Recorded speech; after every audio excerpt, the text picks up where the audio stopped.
Welcome to both Success and Integrity with Bessi Graham, a podcast dedicated to established business leaders like you, ready to bring more meaning into your life in a way that strengthens rather than threatens the financial stability of your business.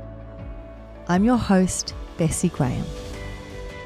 I've worked with business owners, governments, and large funding bodies like the United Nations for over 20 years to bring doing good and making money back together. So let's unpack why you don't have to choose between experiencing success or having integrity in your life.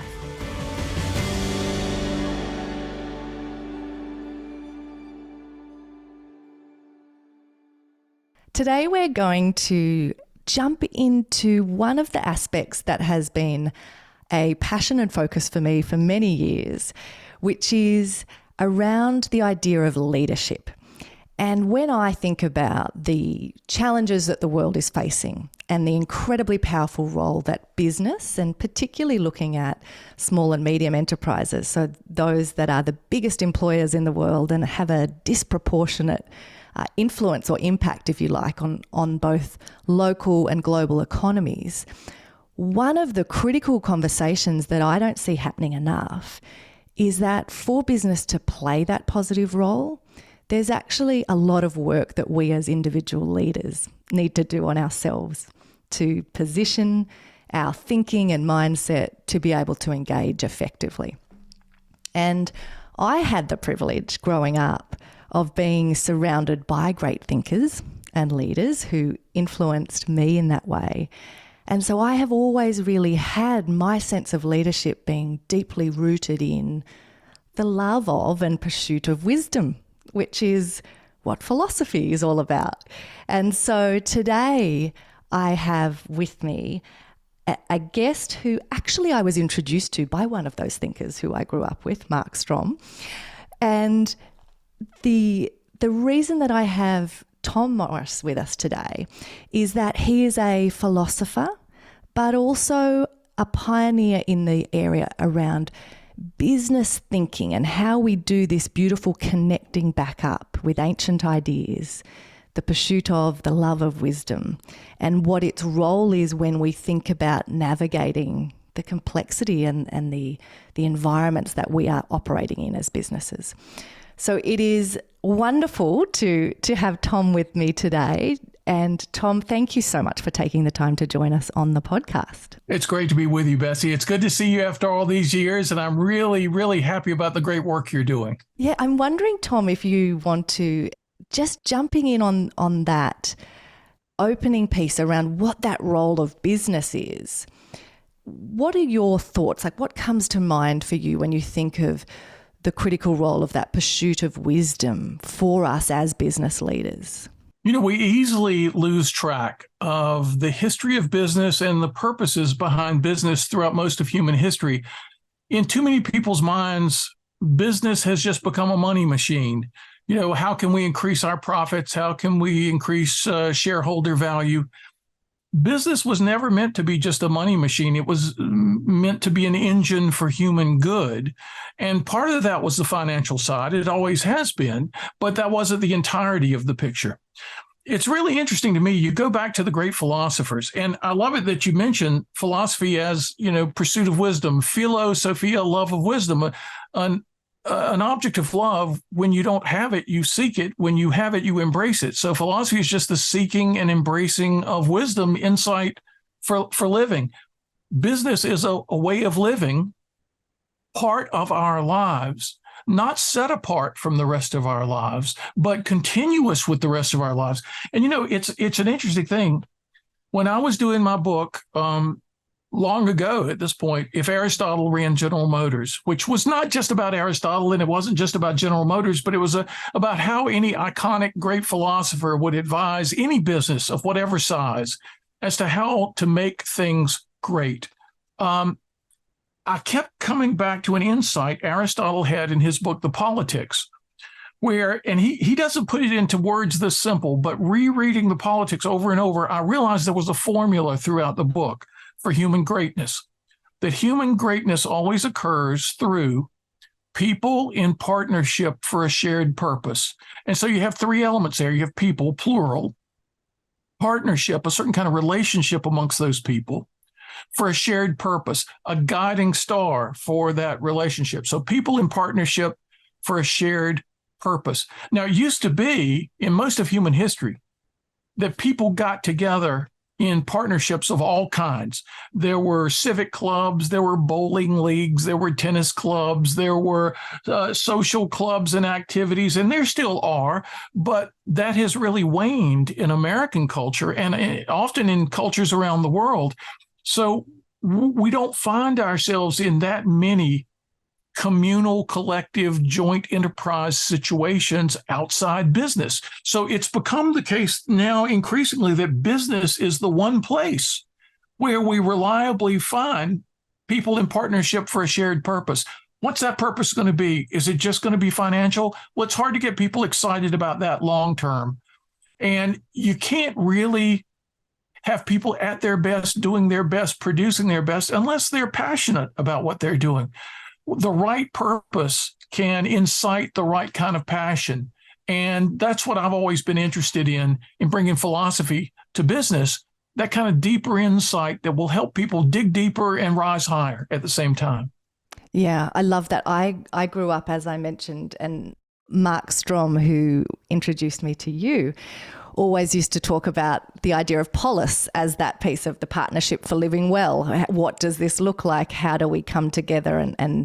And always connecting the idea of leadership to those you serve, to what is the purpose of what you're actually trying to achieve? Where are you trying to get to as a collective?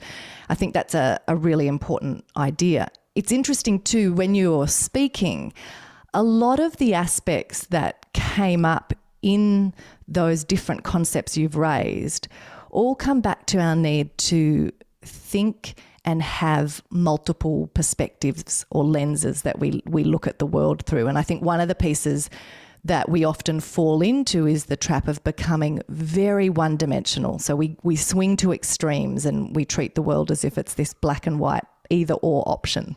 And a lot of the work that I'm doing is trying to help people to have what I call a both and mindset. So how do you say, okay, broaden out those perspectives? Because I think, as you've said, there are so many components that come into leading to us being effective leaders or getting those outcomes. That's right. I mean, I've seen a one-dimensionality that's a temptation in modern life, where a little kid, the first thing he gets good at, like he's a good drummer in a band or he's a good soccer player, he just does that. And he drops his friends who aren't musicians just to play drums with other musicians, or he drops his friends who don't play soccer or football or basketball. And he just does that. But imagine a basketball player here in the U.S. That's so big. Imagine a basketball player who just works on his dribbling. All he wants to be is the greatest dribbler in the world. He can't pass the ball. He can't shoot the ball, but he's a great dribbler. He's never going to attain greatness in the sport until he broadens himself out along many different dimensions, so that the great athletes in every sport tend to be athletes who can do many things well and keep in mind each of those activities and skills when they're doing the others. They're ready to make a shift, to make a switch, to make a pivot whenever it's natural, whenever it's needed, because they don't just have a monomaniacal or a one-dimensional perspective on what they're doing. And in business, the more we can put things into a proper perspective, the more we empower ourselves to have a bigger impact. And you're right, for far too long, there was just a lot of training in business schools on just the financial side of things or the logistics side of things, the technical details, but not the people side of things. And in the end, business is a people activity. It's a humane endeavor. It's a human engagement with each other and the world, so that we have to keep people in mind and what people need. And that's what the philosophers have always been probing into and trying to bring us the best of their wisdom. It's interesting. My mind goes back to When I met you, so I was very fortunate. I still have no idea why you actually agreed to meet me, but I'm very thankful you did. But the situation was I was traveling. I had just turned 20. I'd been traveling on and off for a few years since I finished high school. I was a little bit lost, and Mark Strom, who was a family friend who I'd grown up with, had suggested it was at the time your book, If Aristotle Ran General Motors, had come out. You and Mark had been having some email interactions, I think. And Mark did an email introduction, and here you are, a successful, established author, philosopher, and some random 20-year-old from Australia contacts you. And the generosity that you had to not only be willing to talk with me, but to offer for me to come down. I couldn't afford to fly down, so I got a bus. And I came down to visit, and you put me up in a lovely place near your home, and we spent a bunch of time over, I think about 2 days together having conversations. And when I think about that, I went through some old photos last night, and I found a photo just before I met you when I was traveling. And what was amusing, so I've got big backpack on the back and the front. What is amusing is I had just had this horrendous haircut, short hair, and had my hair dyed because I had just seen the movie Sliding Doors with Gwyneth Paltrow, and I thought, oh, I'll look like Gwyneth if I get short blonde hair. The Sliding Doors piece is interesting though, because when we think about this aspect of the conversations, leadership, how we make decisions, I had my attempt at a sliding doors haircut. I came down and spent time with you where you gave me your books, you asked me great questions, and I was trying to make this big decision of, I hadn't yet committed to going to university. I thought I might want to be a singer. I was, playing with all these ideas. And you helped me process and work through and ultimately decide to go to university. I studied politics, international relations, and it was a really pivotal moment for me that I'm very thankful for your input on. That's great. I mean, I remember pretty vividly. And my wife even said to me when I told her that we would be talking, she said, I remember taking her to the bus station. Yes. Yeah, you both picked me up, and it was amazing. Yeah. But when you think of even right down to that, so there's two pieces that come to mind for me related to that. One is that in the way that you engaged with me, that spoke deeply to your character and who you are as a person. And so I think there's some beautiful aspects around us showing up consistently and with that authenticity of who we are as leaders. But then the other is that it speaks to the importance of creating the space and time to reflect, ask good questions, have people with you as sounding boards. I'm wondering if you can just talk a little bit about, over the years as you've worked with different leaders, how important is that creation of space and reflection and coming to clarity for us as leaders? Because I don't think we do it enough. No, we don't do it enough. You're exactly right. I mean, I wish I could take more credit for everything I had done when you visited. But I mean, what are you supposed to do when Gwyneth Paltrow shows up at your front door? Anybody would rise to that occasion.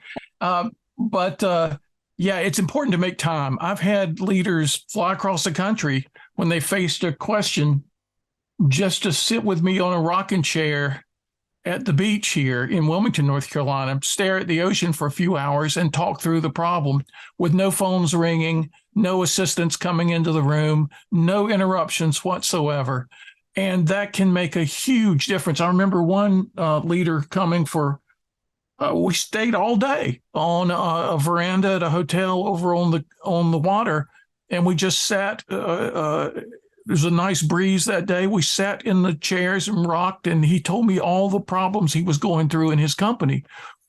We gave ourselves the time and space, a little bubble, if you will, where he could settle his own mind, because often there's just too much going on in our conscious minds. We can't manage it all. And a few years ago, I wrote a series of novels unexpectedly. I was sitting having breakfast one day. I was supposed to be working on a book that came out a couple of years ago called Plato's Lemonade Stand.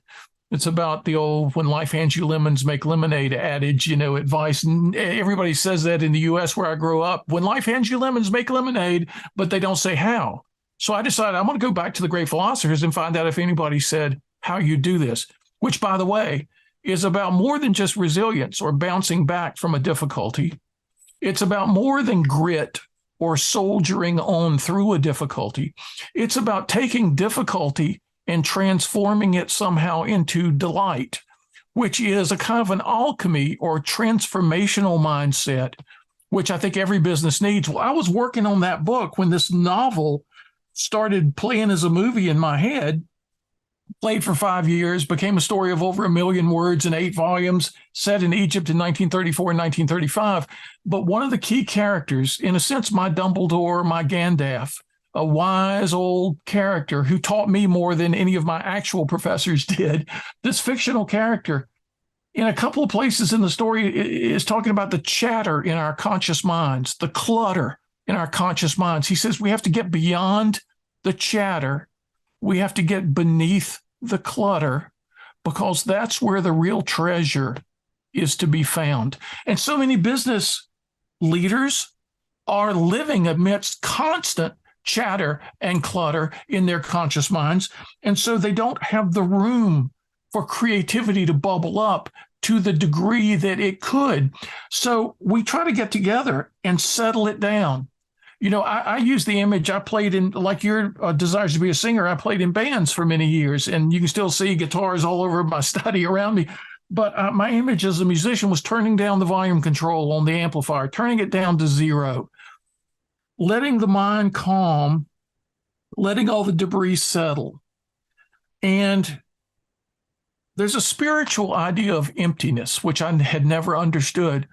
But during the writing of the novels, which started in February of 2011, I learned to become empty so that I could be filled with insight. When there's no room in our hearts and minds, when we're so busy, it's so cluttered, there can be a confusion level that we don't even recognize as such. We think we have a pretty good grip on our business, right? We've been doing it successfully for a very long time. We don't realize there's some vagueness, there's some confusion that just gets lost amidst the chaos and the clutter. But when we let the clutter settle down, when we quiet the chatter, we begin to hear and see things with a level of clarity we didn't even know we were missing, because it had been so long since we experienced it. So when I work with executives, and it could be an executive who has 200,000 employees, or it could be a person with a very small company, doesn't matter. Their minds can be just as cluttered, and they will need that time and that space to reflect. It can be a very empowering thing. Yeah, I think too, one of the pieces that's interesting is that so often part of the challenge is in all of that noise, the expectations, all of those pieces that are coming at us. We can think we have clarity because we are charging after things with what seems like real focus.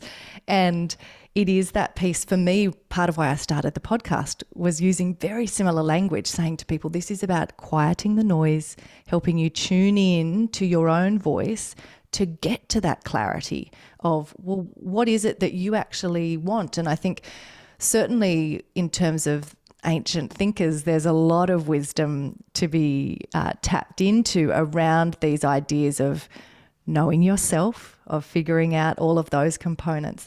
Are there critical aspects when you think about both the ideas of knowing yourself and then getting clear on what does success actually even mean for you as an individual? Are there particular thinkers or ideas that you like to go to and bring to our attention? Yeah, it is funny. There are many philosophers who help me clear my mind, because we have so many contemporary images of success. It's almost as if they send a subliminal message that this is what success looks like. This is what success has to look like. This is the definition of success. And yet when we realize that people have been thinking about success and attaining various forms of success for thousands of years in very different cultures, there's not just one size fits all about human success. It's not like walking into a department store and picking a suit off the rack and it's going to just magically fit. The self-knowledge part requires a lot of reflection and requires a lot of listening to other people as well. A lot of people misunderstand self-knowledge as if it's just something you shut yourself away in a room and you kind of figure out. I've found that sometimes the best self-knowledge comes from listening to what other people are telling me about me, whether it's a spouse, a friend, whether it's a friend trained in psychology, whether it's a great coach, a corporate executive coach, a really well-trained life coach, to listen to what people are asking me, to listen to the comments people are making, that self-knowledge is about the self, but at its best, it can be a social enterprise where you're drawing from many perspectives to get clearer about your own heart. Peter Drucker, often called the dean of management literature, said in an interview someplace many years ago, the greatest book on leadership ever written was Xenophon's Education of Cyrus. And I thought, I'm a philosopher and I've never even heard of this book. What is this? Well, it turns out Socrates had two really smart students. One of them we know, it was Plato, very theoretical guy. The other we don't hear of so much is a very practical guy, Xenophon, a military leader. He was Socrates' student too, and he wrote stuff about Socratic memorabilia. He wrote all kinds of little essays about Socrates. He also wrote some amazing other books. One of them is about Cyrus the Great. It's kind of a fictionalization of Cyrus the Great. But at one point during the story, there's a king that Cyrus is going to have to do battle with. And the king has a really scary reputation. He's supposed to be, almost impossible to beat. And so Cyrus kind of knows what he's up against. But Cyrus's army slices through this other guy's army like a hot knife through butter. And Cyrus calls this king in and says, look, this was too easy. What's going on here? Why were you so easy to defeat? And the guy said, well, I thought I knew myself. Because I believed all the wrong things that people were saying around me about who I was and what I could do. Problem is, I'd never been up against a challenge like you before. So I thought I had everything it takes to beat any army that might come to my doorstep. I was wrong. In fact, he said, I thought self-knowledge was the easiest thing in the world. Turns out it may be the opposite. Maybe one of the hardest things in the world. So there's an amazing little philosophical insight just in this one little episode in a much longer book full of philosophical insights, but self-knowledge as a difficult process that we devote almost an inverse amount of time to. I mean, the hardest thing, one of the hardest things, Thales said it long before, that he thought self-knowledge might be the hardest thing in the world. Well, how much time do we devote to it? Maybe the least time that we devote to anything. Right? Yeah. And then even on that, when we do devote time to it, a little bit like your cautionary tale just spoke to, it's who are the voices that we're then listening to or taking advice from? Because if we're then actually not having the wisdom or discernment to be cautious of who we listen to, that can actually be time that is not well spent, because we still end up in a place where there isn't the type of clarity that we're talking about, which is that true knowledge of self that empowers you and leads towards the piece that, again, if we go back to what's the hardest thing, what's the most important thing, and the most important thing being the idea of true success, or what does that look like? And I know for myself in my own life that it's definitely played out as the great thinkers said, that you can't get to that point of even knowing what success is for you unless you first know yourself. And I think that piece, Tom, is a real challenge, I think, for a lot of people, because we're used to, as people who have grown up, being labelled as a leader or being seen in all of those outward ways as someone who can achieve, hit goals, lead others. The piece that gets drawn attention to is our decisiveness, our action, the way that we step into those things. And so that can confuse us into thinking, well, that's the most valuable thing, like just act, move, keep moving, look confident, which is not the same thing as deep knowledge or self-awareness and an articulation that is clear about what success means for you. They're different things. That's right. In fact, the tech world in the U.S., there were all these slogans for a while, move fast, break things. Well, what did we get as a result? A lot of broken things that aren't doing us much good. It's not a matter of speed. It's a matter of propriety and rightness and fit, as the ancients would say. You asked me the question about what to read for self-knowledge. One of the things I've been rereading a lot is Marcus Aurelius. It's his personal journal. He was emperor of Rome, and he was a Stoic philosopher. His personal journal, it's called the Meditations. That name was given to it, probably within the last 100 years or so. It didn't have a title because he didn't write it for publication. It was just his notes to himself about his own struggles in self-knowledge and self-management. A friend of mine who's a great executive coach says that most of the problems his CEO clients bring to him have come about because of a lack of self-awareness and a lack of self-management. He said, I used to just help them deal with the problems. And then I realized, there are going to be a lot fewer problems if I can help them instead with the self-knowledge and self-management. Marcus Aurelius is struggling in his journals, which he wrote toward the end of his life, with that self-knowledge and self-management. He often critiques himself in those journals, which helps us as we are onlookers to his very personal debates with himself about whether he's acting in accordance with his own values and his own principles consistently or not.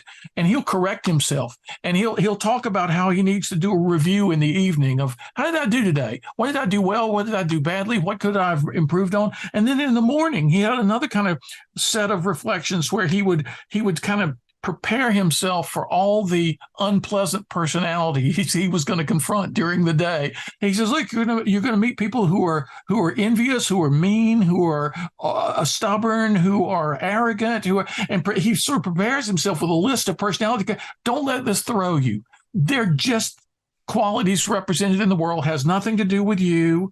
It's just who they are. Just deal with it with peace and tranquility. Then you can make the right decisions and not be all upset by these other people's personalities. So when you read Marcus, you read a man struggling with his own self-awareness and self-management, and that gives you clues about your own. Now, there have been a bunch of modern translations. Gregory Hayes, the Modern Library Edition, is really good. There are two brothers whose last name is Hicks and Hicks. They have a good version called The Emperor's Notebook, but most versions are just have the title Meditations. But that's a great thing for people to read, I think. Yeah. And I know most people probably aren't going to read Tolstoy, but I know you have read multiple times over and come back to some of that work. I think that there's also some pieces worth exploring around these questions that we ask ourselves. So if we go back to that idea of being pulled along towards what the world has told us success looks like, a certain kind of achievement, position, etc. The idea of stopping and asking those questions of, why am I actually behaving the way I am? Why am I making the decisions I'm making? Just those reflective questions that, again, as you said, you could rattle off many different thinkers who have been talking about this. But those pieces, I think, are really critical to be able to ultimately do, there's that old saying, slow down to speed up. And I think often leaders can struggle to believe that that's actually true. And yet my experience, and I'm sure yours, has been that to get to that place that you just described around really being able to sit and be calm and have that confidence that you are acting in and making decisions in a way that are aligned with what is most important to you. We can't get to that place without these questions and without the reflection. You're absolutely right. And people want to be decisive. People want to be folks of action, right? One of the first things, the statue that represents my profession, the Thinker, Rodin's famous sculpture. I remember I was in Helsinki, Finland, at their art museum once, running through the museum, and all of a sudden I went around a corner, and I almost ran right into one of the instances of the Thinker. And I noticed right away, well, this is a very muscular character, which I'd never noticed in pictures before. I'd never thought about it, at least. But in person, tremendous musculature. And I thought, oh, the Thinker is also a man of action. But he's called the Thinker because that's what has to come first for the action to be appropriate, to be proper, to be good, to be productive. We're rushing around trying to do things, taking action without dwelling long enough and listening. I've come to understand the power of listening as almost a spiritual discipline. Listen to the people around you, listen to the circumstances, listen to the market, listen to the competition, listen to the voices of the people who work with you. When we're not good listeners, we're never as effective as we could be as actors, as doers.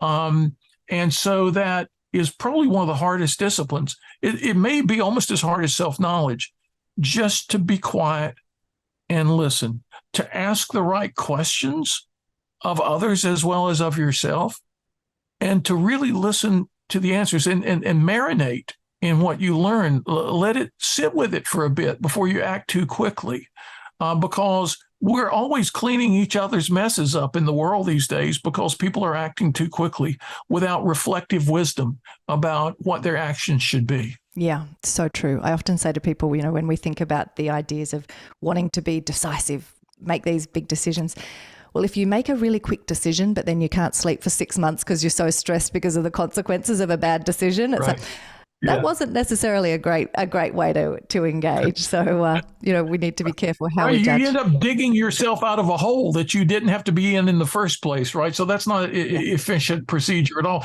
And sometimes I become more reflective by repeated readings of great literature. For example, 3 years ago, I reread Homer's Iliad and Odyssey.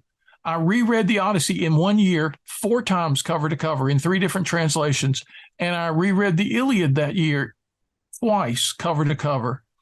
And I came to realize for the first time what they're about. I'd read both books a couple times previous decades, but just by repeated, and I'm doing this with Marcus Aurelius now with the Meditations, but by repeated acquaintance, I'm coming deeper to understand. The Iliad is about the power of partnership. The Odyssey is about the power of purpose. The Iliad is about a partnership that breaks down right at the beginning of the book between Agamemnon, the leader of the Greeks, and Achilles, the top performer of the Greeks. It's an ego battle between these two guys. It becomes an ego battle rather than a partnership. They're there for a purpose, to get Helen back from the Trojans and take her back to her husband, but they start battling each other, and just lots of people die because of the breakup of their partnership. And then the power of positive partnership, when it works, is illustrated in small ways throughout the story. And then the war's over. The Greeks win. The Trojan horse thing works. They're all going home. Everybody gets home except Odysseus, who is supposed to be the cleverest and most creative of them all. He's the one who can't manage to get home. He faces every obstacle imaginable, and lots that we couldn't have imagined had not Homer written about him. And the way he gets through them all is his strong sense of purpose. He wants to get home to his wife and his son. He has a clear, strong purpose that gets him through everything. If we kind of reflect on those two foundational documents in history, then we understand, wow, the power of partnership, the power of purpose. When you bring them together, like Aristotle said, people in partnership for a shared purpose, that's where you get amazing possibilities resulting. Yeah, and I think it comes back to as well the idea of we need to start in that place of self-knowledge. So there is components, it is about us. Yeah. There is a bit of navel gazing that goes on. It's working out what this looks like. Yeah. But if it stops there, that's not effective. It's then the piece of stepping outside of yourself and going, okay, might have started here and I need the self-awareness, but it then needs to become bigger than me and move out to things outside. Absolutely. That's so important for people to understand, because most important things in life are not either or. Yeah. They're both and situations. So you have your yin and your yang. You have what look like opposing things, but actually are mutually entwined, mutually interpenetrating things. So that self-knowledge, well, I did a talk not too long ago for a couple of business schools. And at one part early in the talk, I talked about, Socrates stressing self-knowledge, Plato stressing situational knowledge. Know thyself, very important. Know thy situation. Plato's cave. We all live in a cave of illusions. The job of philosophy is to peel back those illusions so that we understand the people and situations around us more accurately. So you can't do it with just self-knowledge alone. You need the situational knowledge to complement that. It's a mutual complementarity situation, so that when I'm working with people, and of course with the pandemic, a lot of the work I had done in person with folks for 20-some, 30 years, we switched to doing Zoom, to doing virtual. But you can make tremendous headway in working with an executive. They don't have to come to Wilmington, North Carolina, and sit in a rocking chair. I can have amazing conversations with people through Zoom, the magic of what we're doing now, and help them to see these things in their own lives. So we make use of whatever tools we have, but the ancient wisdom is always the same. We're just employing it in different ways. And we see culture throughout history, people drift away from the true insights, the true wisdom, because of the illusions in the cave, as Plato talked about. And yet we have to pull people back from those illusions. Wait a minute, what are the deep things here? What are the deep truths here? What are the real insights we need to be acting on? And we could have had a flourishing enterprise based in illusions. And it's not that we have to give up the enterprise. We just have to give up the illusions, and then we can elevate the enterprise to a higher level. Because a lot of people who don't have self-knowledge and situational knowledge in the way the philosophers were talking about, they can have amazing success, but they will never have the greatest success they're capable of unless they peel back those illusions and plug into the realities that will lift them up. It also makes me think of, while there are a lot of great thinkers that speak into how you actually gain and maintain power or position, like how that actually plays out. There's a lot of great thinking around that historically. But it does make me think of a book that I read recently by Keltner called The Paradox of Power. And he did sort of 20 years of research into how power actually plays out. And it makes me think of one of your books that will be coming out shortly as well, around some of these ideas of success as a cautionary tale, and when power actually plays out in ways that we haven't been taught, and we have these misconceptions about how power and position actually is gained and maintained. And there's some beautiful aspects that Keltner spoke about around, enduring power comes from empathy. Enduring power comes from giving. Enduring power comes from expressing gratitude and telling stories that unite. He has these beautiful pieces that are actually then backed up with the research of how it shows that the communities or those ecosystems that actually are the situations we're working in. So if you go to Plato's piece of not just knowing yourself, but knowing the situation, I think we have been sold some stories that aren't actually true about how society will engage and how you will actually maintain something like power, and not in a Machiavellian sense, but in a sense of, if you're trying to make a change in the world or shift how people engage, there does need to be some aspects of influence and power. And so thinking about these things and being able to make this transition, doing the work to know and understand yourself, then stepping outside of that to a bigger picture of what does this look like in terms of the change I'm trying to create or the influence I want to have in the world. How do I need to behave and show up for that to play out well? I'm wondering, Tom, if we then shift into the even bigger picture around having clarity on our vision of, yes, what does true success look like, but at that level of vision and what we're trying to be part of. I still have, you gave me many years ago, what was it, 23 years ago or something now, your little card with your 7 Oh, yeah, yeah, Seven yeah, factors of yeah. it's It's evolved. evolved into a blue card now with one of the There you go. novel covers I've got the on the original. back. Um, Oasis with it. Yeah, when I was You got going the through photos original, last right? night trying to find things, I found this in my treasure box. So when you think of even just, and again, because obviously there's a much bigger conversation, but if we just stick with the aspect around that clear conception of what we want, a vivid vision, a goal clearly imagined, as the wording that you had framed all those years ago. What are the steps, the things we need to reflect on and do to get that clarity around a vision that can then pull us forward? Now that we know ourselves, we're coming from a place of clarity. How do we get a clear vision? I tell people, don't be afraid to go through a period of confusion in your efforts to clarify, because sometimes confusion is not the enemy of clarity. It's the prelude to clarity. It's the doorway to clarity. You have to be willing to fight through the vagueness, to fight through the confusion sometimes.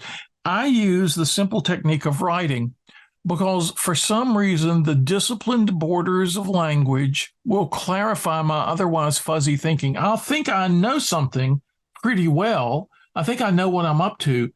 But if I make myself write it down, okay, what exactly am I shooting for here? What exactly am I trying to make happen? And I'll find myself surprisingly paused for a moment, not clearly being able to lay out my vision for some enterprise I'm engaged in. And so I'll make myself do that. I'll make myself use the disciplined borders of language. Now, it can work in two ways. A lot of the motivational literature of a few decades ago talked about writing down goals as if it were like a magical talisman, as if there was some kind of alchemy in just the act of writing. Write down your goals and they will happen, people would say from the stages of the world.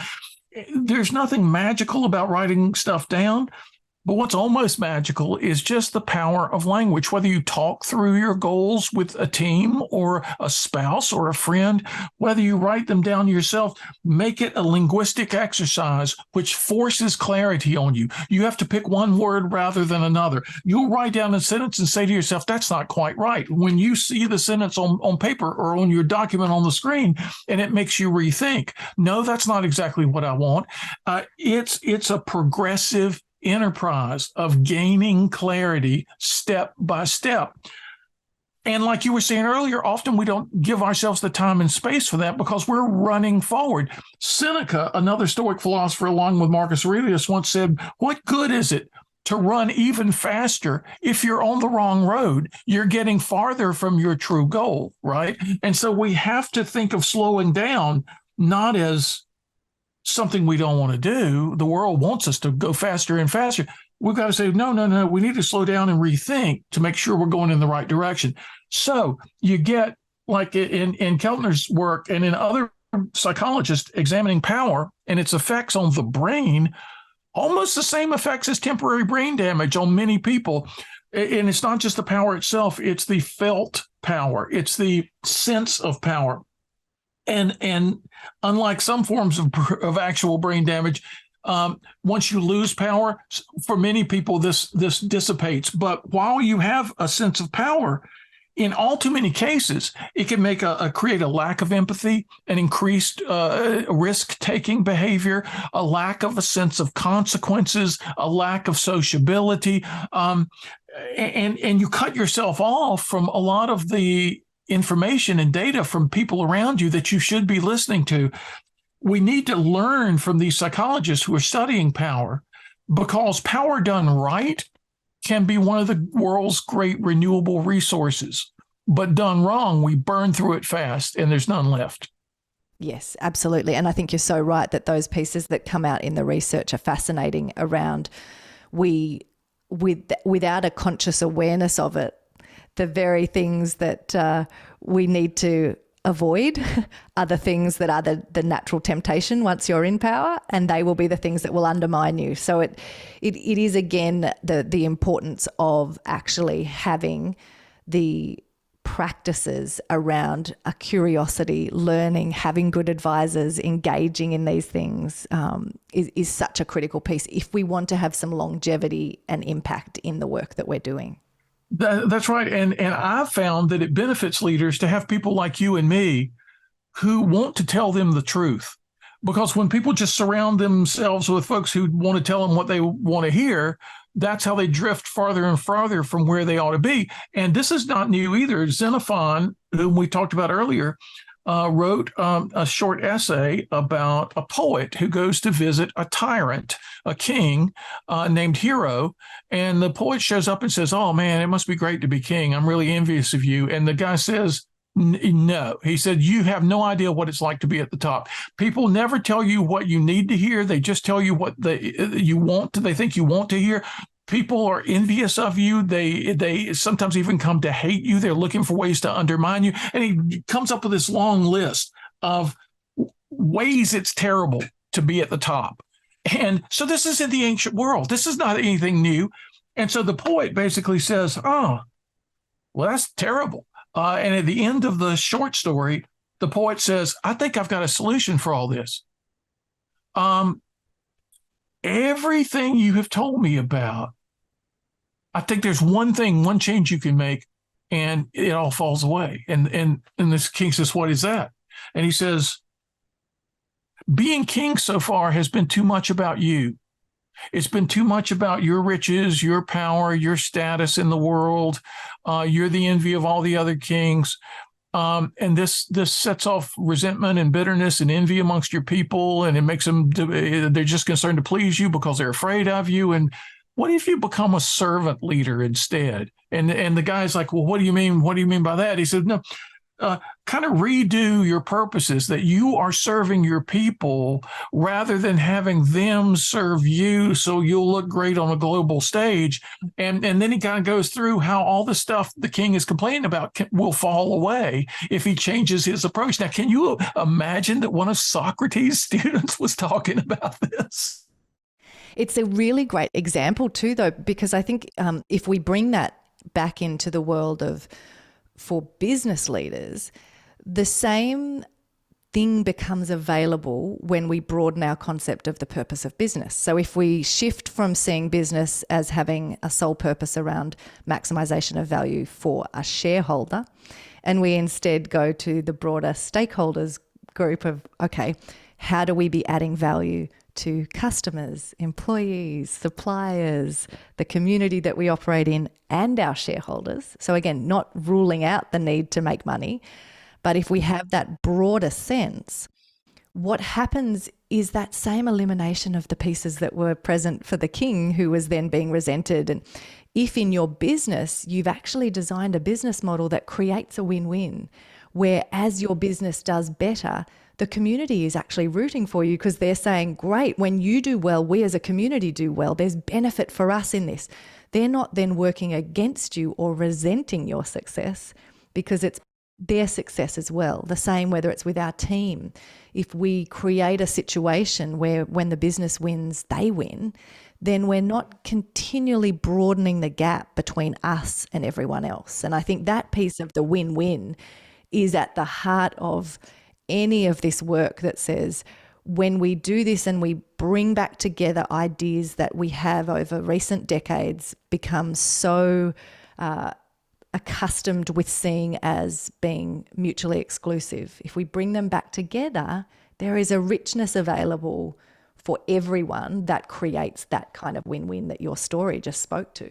Yeah, it is. And it's a reversal of mindset for a lot of people. It's an expanding of mindset for everybody, that you understand. Well, let me quote another Stoic philosopher. Stoics are on my brain these days because I'm writing a book about them. But Epictetus, who was a slave and was freed and became one of the famous philosophy teachers of his day. In fact, the Emperor Marcus Aurelius learned his Stoicism from Epictetus, the slave. And Epictetus in many places says, "Look, I was a slave, but guess what? So's everybody. We're all enslaved to something. We all have chains that are holding us back. And sometimes they're golden chains. They can look great. It looks like jewelry, right? But it's holding you back. And I want to free you all from all the chains of enslavement that are keeping you from being and doing your best in the world." When a person is just working for shareholder value, he or she feels like a slave working for the master, and can get into that mindset of resentment and bitterness and envy and all those negative emotions, which never facilitate excellence. But when you feel like you're part of a flourishing enterprise where everyone is benefiting, everyone on every level. In fact, I wrote a little book about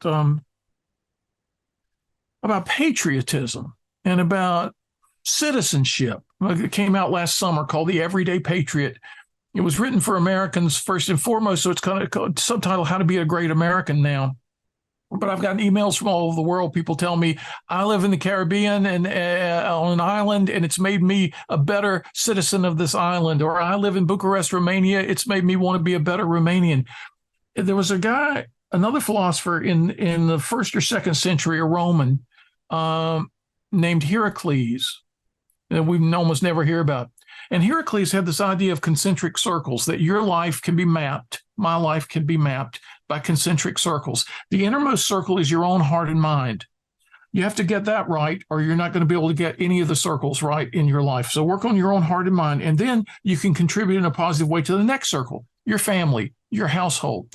Make your family, your household as strong as it can be. And then you'll be able to reach out to the next circle, your friends, your neighbors, your coworkers. Help that to be as strong as it can be. And then you can reach out to the next circle, which might be your community, your town, your city, your industry, your profession. And you go on and on and on until you get to the world, the entire world. Now, Heracles had this idea that at any circle along the way, your job is to contribute to that circle in such a way that you strengthen the next circle out. And it's the job of the outer circles to reach back and support the inner circles, so that nobody's in animosity or enmity with anybody else. It's all about cooperation. In fact, we used to have this dominant natural metaphor that competition, nature, bloody in tooth and claw, was some of the most insightful work about nature. Now, I'm thinking about Susan Simard and her book, The Mother Tree. Her book is about go into a forest. You'll find the most important things are going on under the soil. And the most important things are not competition at all. They are cooperation. There will be a tree that she calls the mother tree that has the most resources, that observes and listens to all the other plants and trees to see who needs what, and then makes those resources available so that they can flourish together. That's what's going on in nature all the time. Beneath any competition we see, the hawk grabbing the small animal on the ground, we see competition, yes, but behind that is much greater depth of cooperation, everyone flourishing in the ecosystem. If we can bring that into business and understand that that's how we flourish, it's when we cooperate and help each other with the resources we see other people need. We help each other flourish together. We can't flourish alone unless our ecosystem is flourishing. I wish more leaders thought like that.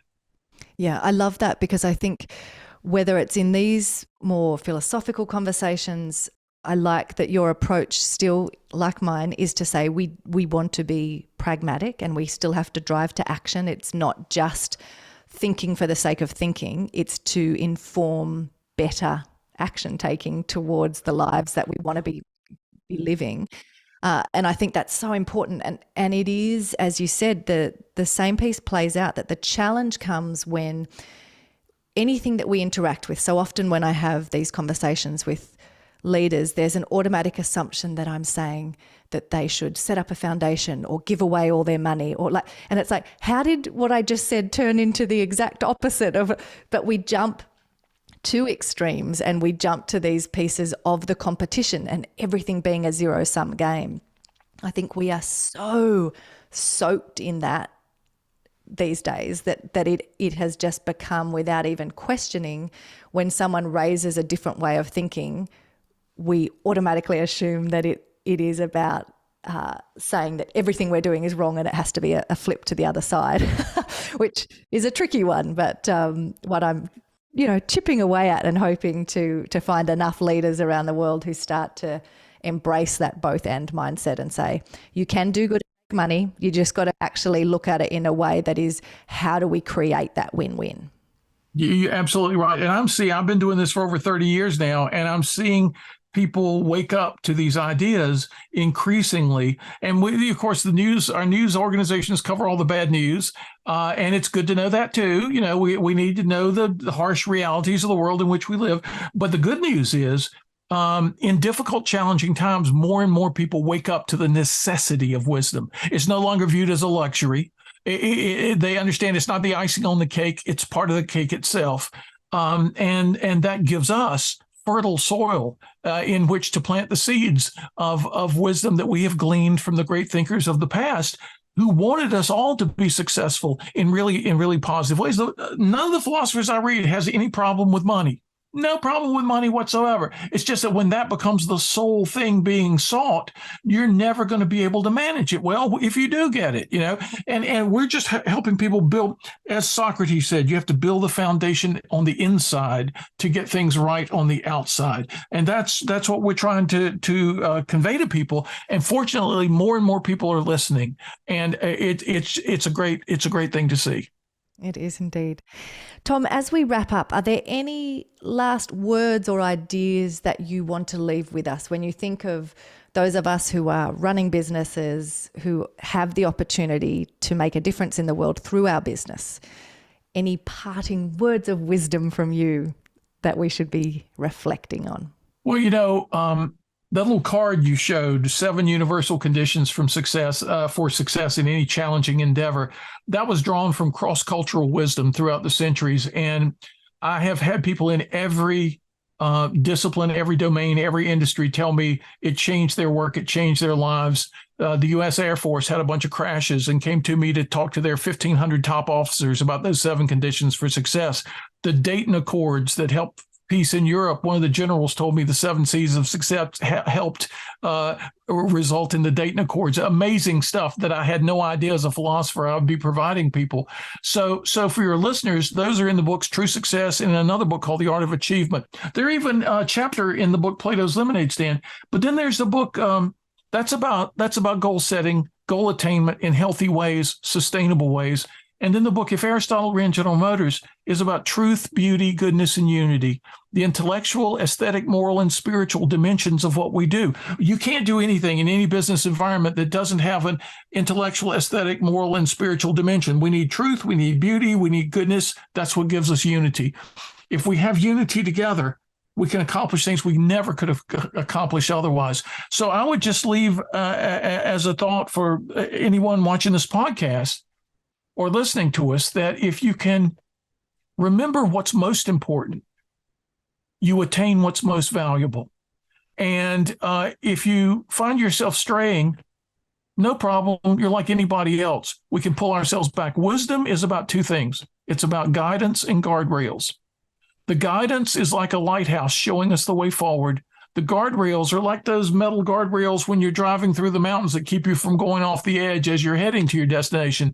For too many years, for too many decades, in business literature, we've just been talking about the guidance, but we haven't been talking enough about the guardrails. We need to help people avoid their problems and their potholes and their disasters, and that way they can get more effectively to their true goals.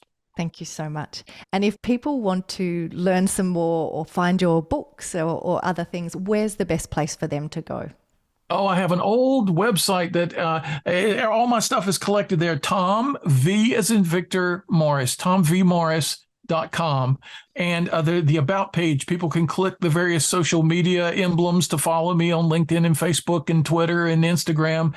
I philosophize every day. I wake up every morning. I post a little paragraph or a few sentences on some idea that's just occurred to me, often with a beautiful photograph or picture illustrating some aspect of what I'm talking about. It generates amazing conversations with people in the ad world, with tech people, with startup people, with people in traditional industries. We're all talking with each other throughout the day around that little bit of wisdom I've tried to bring. So I invite anybody, come join me and let's do that together.